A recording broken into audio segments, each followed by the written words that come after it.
नमस्कार, एक बार फिर से स्वागत है बिहार की 10 बड़ी खबरों में। रोजाना बिहार की खबरों को देखने के लिए चैनल को सब्सक्राइब कर लें। चलिए शुरू करते हैं आज की पहली बड़ी खबर।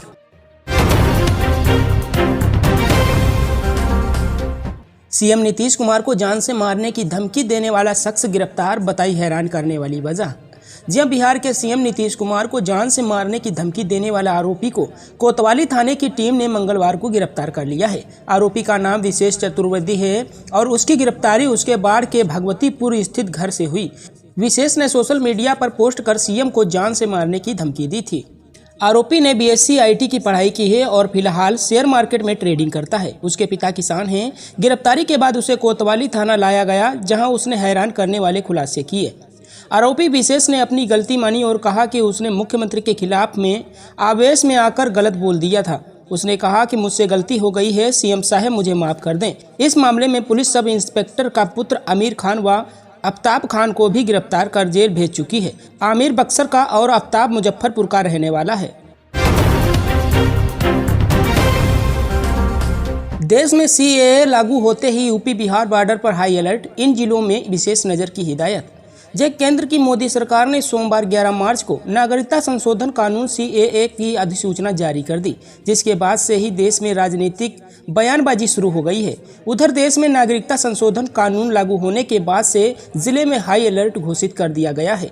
सोमवार को केंद्र सरकार की अधिसूचना जारी होते ही पुलिस मुख्यालय के निर्देश पर गोपालगंज पुलिस अलर्ट मोड में आ गई। बता दें कि पुलिस अधीक्षक स्वर्ण प्रभात ने जिले भर के थानेदारों को अलर्ट कर दिया है। संवेदनशील इलाके में निगरानी रखने का निर्देश दिया है। खासकर यूपी बिहार की सीमा पर फ्लैग मार्च पर चौकसी बढ़ा दी गई है।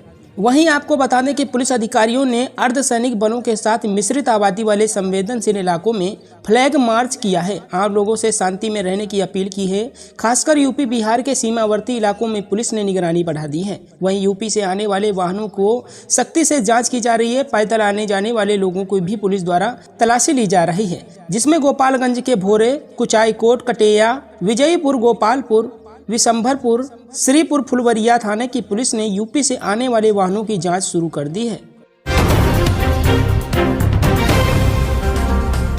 बिहार की सहकारी समितियों के लिए अलर्ट, रूल नहीं मानने पर होगी सख्त कार्रवाई। जी हां दोस्तों, आपको बता दें, एक तरफ बिहार में राजनीतिक सरगर्मी तेज है, तो वहीं दूसरी तरफ बिहार सरकार अब ऑडिट नहीं करने वाली है। सहकारियों समितियों पर सख्त कार्रवाई करेगी। बता दें कि सहकारिता विभाग ने इस संबंध में निर्देश दिए हैं कि सहकारी समितियों के ऑडिट पर विशेष ध्यान दिया जाए, समय समय पर उनका ऑडिट किया जाए। दोस्तों, वहीं आपको बता दें 3276 समितियों ने 2 से 3 साल से ऑडिट नहीं कराया है, जिसके बाद विभाग ने सभी जिला अधिकारियों को ऐसी समितियों के खिलाफ कार्रवाई के लिए एक तंत्र तैयार करने का निर्देश दिया है, ताकि धोखाधड़ी जैसी आशंकाओं को खत्म किया जा सके। बता दें कि कार्रवाई के साथ साथ सहकारी समितियों के ऑडिट की भी समय पर निगरानी की जाएगी। इस मामले में सहकारिता मंत्रालय ने राज्यों को दिशा निर्देश भी जारी किए हैं। आपको बता दें कि सहकारिता विभाग के मुताबिक केंद्र सरकार की नई सहकारी नीति के तहत सहकारी संस्थाओं को अब अपने संचालन, वित्तीय स्थिति के साथ साथ अपने सदस्यों की जानकारी सरकार को जल्द से जल्द देनी होगी। संस्था का निर्धारित मापदंडों के आधार पर समयबद्ध ऑडिट कराना होगा। जिन सहकारी संस्थाओं ने ऑडिट नहीं कराया है, रिपोर्ट नहीं दी है, उनके खिलाफ कार्रवाई की जाएगी। संस्थाओं को वित्तीय वर्ष की समाप्ति के 2 माह के भीतर यानी मई के अंत तक संस्था में एक ऑडिट नियुक्त करना, रजिस्ट्रार सहकारी समितियों को सूचित करना अनिवार्य होगा। यदि संस्था की ओर से रजिस्ट्रार की सूचना नहीं दी गई तो सहकारिता विभाग के स्तर से ऑडिटर नियुक्त किया जाएगा। गया न्यू सर्जिकल भवन में ब्लड बैंक का किया जाएगा संचालन। जी हां दोस्तों, आपको बता दें, बिहार डीएमसीएच के न्यू सर्जिकल भवन में रीजनल ब्लड बैंक को स्थापित किया जाएगा। इसे लेकर बिहार राज्य एड्स नियंत्रण सोसाइटी के additional director doctor Nagendra Kumar Gupta ने वहां का निरीक्षण किया। भवन की 4थी मंजिल पर ब्लड बैंक के लिए निर्मित कमरों की बनावट से वे संतुष्ट नहीं दिखे। उन्होंने जल्द से जल्द कमरों को ब्लड बैंक के संचालन के अनुरूप कई बदलाव करने का निर्देश दिया है। डॉक्टर गुप्ता सोसाइटी के पर्यवेक्षक जितेंद्र लाल, सदस्य मिथिलेश कुमार और रीजनल बैंक के प्रभारी medical officer doctor Sanjeev Kumar के साथ वहां पहुंचे थे। उन्होंने भवन का निरीक्षण करने के दौरान counselling room, component room, store, blood collection centre, doctors room आदि के लिए जगह चिन्हित किया। लैब के लिए बनाई गई जगह देख वे संतुष्ट दिखे। उन्होंने अधिकारियों से कहा कि पूरा एरिया एयर टाइट होना चाहिए। ब्लड बैंक के लिए चिन्हित एरिया में बदलाव की आवश्यकता है। बता दें कि DMCH का ब्लड बैंक फिलहाल पुरानी सर्जिकल बिल्डिंग के ऑपरेशन कॉम्प्लेक्स के भाग में चल रहा है। यह भवन काफी जर्जर हो चुका है। वहाँ सुविधाओं का भी घोर अभाव है। कई वर्ष पूर्व मिली एफ्रेसिस मशीन का संचालन अभी तक शुरू नहीं हो सका है। ब्लड बैंक को मिली ब्लड कलेक्शन वैन भी वर्षों से पड़ी जंग खा रही है। लोगों को उम्मीद है कि नए भवन में ब्लड बैंक के शिफ्ट होने के बाद एफ्रेसिस मशीन के संचालन के लिए लाइसेंस प्राप्त हो जाएगा। मशीन के संचालन से मरीजों को काफी लाभ पहुंचेगा। मनरेगा की राशि का दुरुपयोग कर मुखिया ने किया लाखों का घोटाला, 6 लोगों पर केस दर्ज। जब बेतिया में पंचायत चुनाव के तहत निर्वाचित एक मुखिया पर अपने पद का दुरुपयोग कर सरकार को लाखों का चूना लगाने का आरोप लगा है। आरोप है कि मुखिया ने मनरेगा में परिवार के सदस्यों और अन्य लोगों का जॉब कार्ड बनाकर सरकारी राशि का गबन किया है। मामला चनपटिया प्रखंड के चुहारी पंचायत का है, जहाँ के मुखिया प्रभात कुमार मनरेगा में हुए घोटाले में फंस गए हैं। दरअसल आपको बता दें, इस मामले में चूड़ी निवासी परमजीत कुमार द्वारा शिकायत दर्ज कराई गई थी, जिस पर निगरानी द्वारा की गई जांच में गबन की पुष्टि हुई, जिसके बाद निगरानी थाना पटना में मुखिया और रोजगार सेवक समेत 6 लोगों के खिलाफ प्राथमिकी दर्ज कराई गई है। इसमें चूड़ी के मुखिया प्रभात कुमार, मधेपुरा निवासी रोजगार सेवक सुनील कुमार निराला, चूड़ी निवासी प्रमोद प्रसाद, रोहित कुमार, डुमरी निवासी शुभम कुमार के खिलाफ नामजद मामला दर्ज कराया गया है।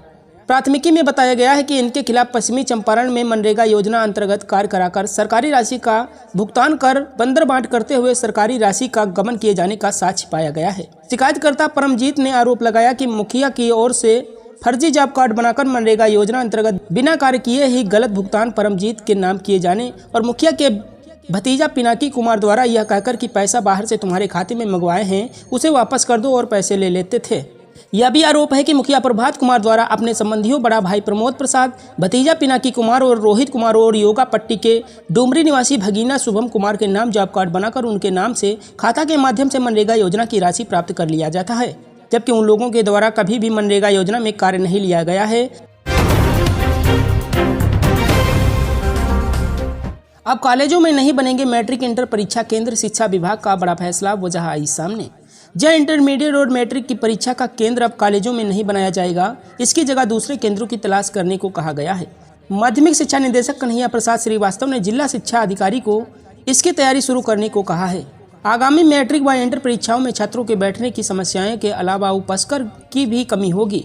माध्यमिक शिक्षा निदेशक ने कहा कि अगले शैक्षणिक सत्र 2024-25 से आयोजित की जाने वाली वार्षिक परीक्षा, इंटरमीडिएट माध्यमिक परीक्षा एवं अन्य परीक्षाओं के लिए डिग्री महाविद्यालयों को परीक्षा केंद्र नहीं बनाए जाने का निर्णय लिया गया है।